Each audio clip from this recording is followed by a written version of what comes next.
It's very shocking.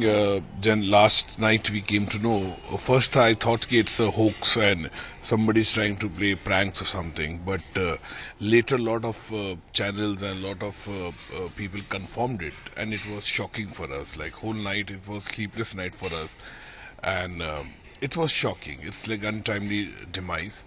I can't believe it. It's a big loss for the film industry, for the country, the fans of Sri Devi ji, and we've been such a great admirer of her. She was a versatile actress who was a great dancer, a great performer, comedy, romance, you name it, and she has done all kind of roles, uh, from Sadma to Himmatwala to Chandni, Lamhe, Chalbaz, Mr. India. Like we can countless films she has done, and brilliant performance. My prayers to the entire Kapoor family. पूरा देश ही शौक में है। ये असमय मृत्यु है। वैसे तो जाने का कोई समय नहीं होता है, लेकिन फिर भी ये समय नहीं था उनके जाने का। बहुत अभी तो 55 साल की नहीं हुई, अभी 13 अगस्त को इस साल 55 साल की होती। और क्या क्या सिचुएशन, किन हालात में ऐसा हुआ, वो जानने के लिए उत्सुक हैं हम सब। और आघात है हम सब के लिए, या डेफिनेटली पूरी फिल्म इंडस्ट्री के लिए आघात है, पूरी फिल्म इंडस्ट्री के लिए। बल्कि मैंने सुना कि शायद माननीय अमित जी ने मध्यरात्रि के बाद कुछ ट्वीट किया, ऐसा मुझे पता लगा कि वो कह रहे थे कि कुछ आज अजीब सी बेचैनी हो रही है। तो प्रीमोनिशन शायद उनको हो गया था इस तरह से। पूरी फिल्म इंडस्ट्री, हमारे लिए बहुत दुख, बहुत शोक की घड़ी है ये हम सब के लिए।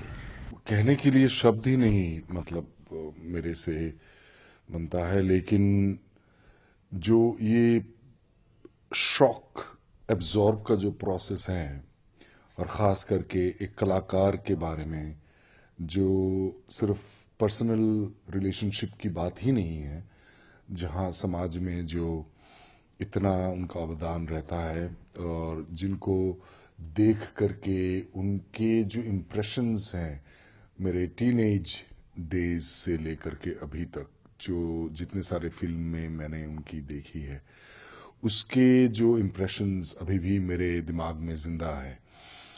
और जो क्लोजनेस या जो करीबी महसूस करते हैं हम एक कलाकार के साथ, और ख़ास करके उसके बाद जब उनके साथ आपको काम करने मिलता है, उनका ना होना या उनको खो देना, वो प्रोसेस अभी भी मैं सुबह 7:30 बजे से लेकर के अभी तक, मुझे वो प्रोसेस जो एब्जॉर्ब का प्रोसेस है, मुझे समझ में, महसूस करने में या विश्वास करने में भी अभी तक मुझे मुश्किल हो रहा है। क्योंकि मैंने कुछ सुना नहीं कि वो बीमार थे, या फिर अचानक से सुबह 7:30 बजे एक दोस्त ने मुझे एक मैसेज भेजा, और मैंने देखा कि उन्होंने पूछा भी कि सही है। तो उनको लगा कि मुझे मालूम होगा, और मुझे बिल्कुल नहीं मालूम था। तो मैंने फिर पढ़ा, और अभी भी मुझे विश्वास नहीं हो रहा है कि ये सचमुच